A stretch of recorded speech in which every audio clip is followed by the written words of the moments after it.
Welcome back to the channel, guys. Today, Crucial is back in my studio, and today it's going to be the P5 Plus, which I'm going to be pushing to its limit. Now, one thing I want to say before we carry on is that thank you so much to every single subscriber and viewer that we've had over the past year and a bit. The channel has done so well thanks to all your support.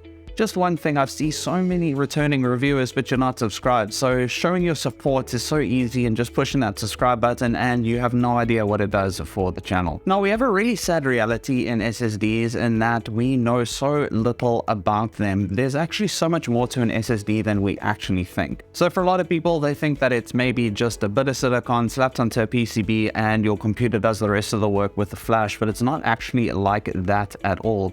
We generally shop for size as well as speed, but there are so many little nuances to SSDs. Now, I really like making sure that people are more knowledgeable about the technology that they are purchasing.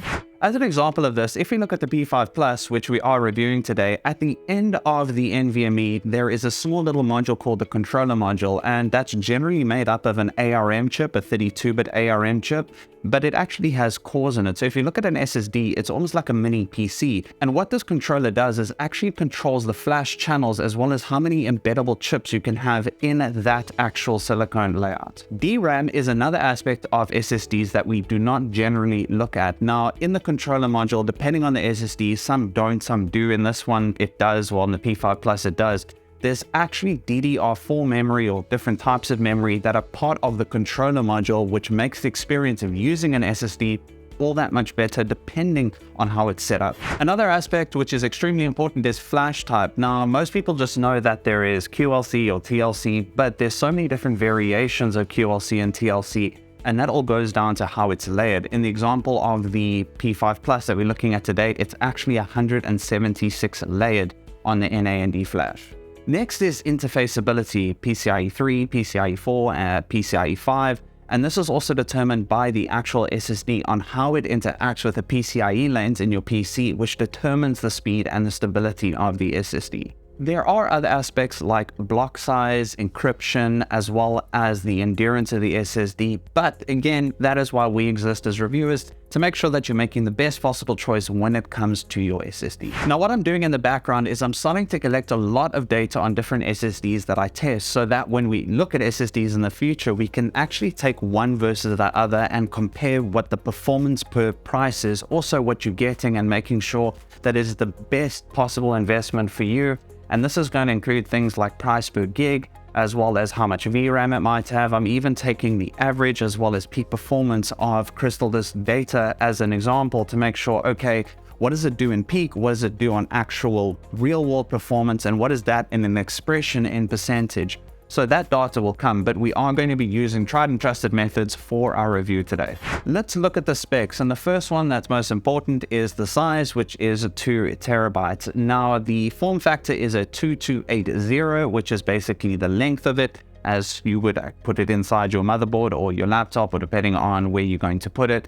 Next is the read-write speed. So this can read at 6,300 and it can write at 5,000, or at least according to Micron. It is PCIe with a 5-year warranty. Now, onto the less obvious things. Now, this is TLC, it's Micron TLC, and it's 176 layer NAND flash. It actually has a Micron controller, which is different because normally we see Phison controllers because they've come about so aggressively in the market, but this is a Micron controller and it actually has an ARM 32-bit processor or chip inside. This SSD does have a cache, and it has 2 gigs of LPDDR4, LP meaning low power because it's obviously sitting on a little NVMe, so it needs to draw a little bit of power, but it operates at 2133, so pretty standard for DDR4. But again, these are things that we generally don't look at when we buy SSDs. We just look at speed as well as the size. Last but not least, it has a 1200 TBW in its endurance. TBW is the terabyte written, so we know that this can last for a very long time, and it's a very important thing to start looking at when buying an SSD, because SSDs many years ago did not last as long as SSDs do today. Now we move on to performance, and I'm going to bring up some graphics. Up first is the read and writes. Now, the promise of this SSD is to do 6,600 on read and 5,000 on write. However, on Crystal Disk peak performance, it did 6,789 on the read, which outdoes what it says it would do, and on write it did 5,081. If we look at Crystal peak performance on 4K, it did 736, and on write it did a 577. However, if we go to the actual real-world performance, it hit a 4287 on read as well as a 5067 on write. So still outperforming on write because you can't really randomly write things, but pretty much in line with what you'd expect from an SSD. Now, if you look into IOPS, or input-output operations per second, it hit 16,000 on the read as well as 43,000 on the write. And if we look at PT10 or performance test 10, it hit 16, identical to Crystal, and 48, which is again close to, but not exactly the 43 of Crystal, but still a good job on IOPS for write.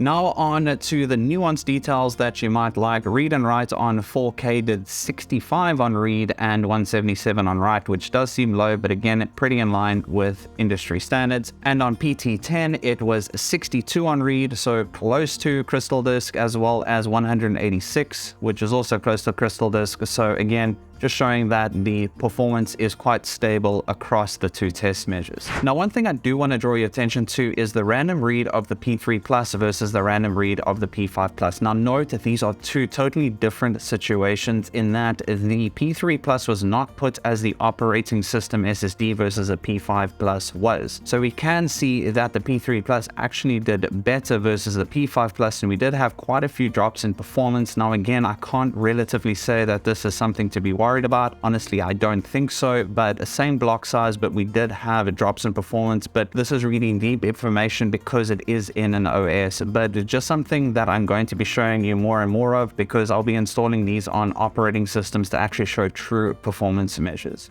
On to the conclusion. Now, when I look at SSDs from a conclusion point of view, I want to be a little bit more harsh as time goes by in actually comparing peers with peers, as mentioned in the beginning of the review. There were no obvious concerns or worries when testing this SSD, and it did perform pretty much how it says that it would. The one thing that I will note is the struggle that I did mention in performance on a random read, but this has also got to do with the buffering cache because it has that 2 terabytes. So sometimes as soon as that cache runs out, we will see a drop in performance, but the fact that it's got 2 gigs is indicative of any other SSD without a cache would have performed a lot worse. One big positive is that it tested in the 98th percentile of PT 10.2, which is a very good indication of its performance. Now, we will have more collative data as we go forward, as mentioned before. Lastly, it got a 2669 on 3D Mark's actual SSD performance engine. Again, we'll put that in collative data as time goes by. So now it all boils down to price and what you're actually getting for the price. And currently, I don't know how long this is going to last, but it is on special on Takealot for 3,999. Now, this means that it's 5 Rand per gig, and this is extremely good considering this is a PCIe 4 at 6,600 and 5,000 on read-write respectively, as well as the fact that it's an NVMe with a controller and 2 gigs of LPDDR4. So really good price on 5 Rand a gig for this comparing to its peers. So to wrap up, on a price performance benefit, this is pretty much one of the best deals that you can currently get on the market, considering again, you're paying 5 Rand per gig on a PCIe 4 and you're going to be able to get the benefits of that speed. Now, I am going to be doing something really cool in the coming weeks, which is when I'm going to be comparing SATA SSD versus NVMe SSD, but it's more of the NVMe SSD that I'm going to be diving into and looking at things called bypass IO as well as direct storage. They're actually the same thing. And what this means is that buying an SSD like this, it used to be kind of oh, look at the fast SSD that I got, but now you're going to be able to utilize those speeds more when gaming. Guys, I really hope you enjoyed the review. Look forward to seeing you on the next one. Don't forget to subscribe. Cheers, guys. Goodbye.